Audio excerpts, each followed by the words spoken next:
बिस्मिल्लाहिर्रहमानिर्रहीम, अस्सलाम वालेकुम। मैं हूं हमजा अशरफ। शामिल करते हैं हेडलाइंस। साई सरकार की एक और आईजी सिंध से ठन गई। सूबाई काबीना ने कलीम इमाम को तब्दील करने का फैसला कर लिया। वजीर आला सिंध ने कहा, पुलिस कमांडर को सियासी बयानात नहीं देने चाहिए। वजीर इत्तलात सईद गनी ने भी चार्जशीट पेश कर दी। कहा, कराची में पुलिस की फायरिंग से शहरियों की हलाकत सवालिया निशान है। बिस्मा और दुआ मंगी केस में भी पुलिस ने मायूस किया।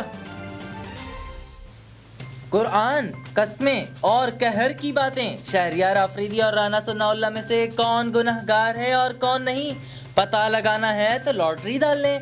DGANF का मशवरा। मेजर जनरल आरिफ मलिक कहते हैं, सरेआम कत्ल करने वाला भी खुद को मुजरिम नहीं मानता। मामलात हल्फ से चलाने हैं तो अदालतों को ताला लगा दें। 1-2 महीने नाराज होने के हैं। फरवरी और मार्च में सियासत ऊपर नीचे होगी, लेकिन इमरान खान ही वजीर आजम रहेंगे। शेख रशीद की पेशगोई। कहा, कोई अदम एहतमाद नहीं आ रहा, लोग मजे कर रहे हैं। MKM वजारत से अलग हुई है, हुकूमत से नहीं। इमरान खान ने भी मुतालबात को जायज करार दिया है। वजीर आजम इमरान खान का मुजफ्फराबाद का दौरा। चीफ सेक्रेटरी आज़ाद कश्मीर ने जानी और माली नुकसान से मुतालिक ब्रीफिंग दी। वजीर आजम ने CMH मुजफ्फराबाद में जख्मियों की अयादत भी की। मुल्क में मौसम सर्द, शहरों में सर्दी का डेरा। कलाम में -14 के साथ सर्द तरीन इलाका।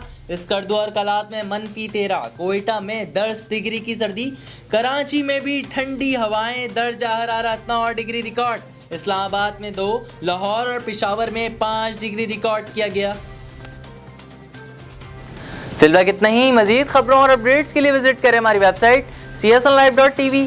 इसके अलावा आप हमें फेसबुक और ट्विटर पर भी ज्वाइन कर सकते हैं। देखते रहिए CSN।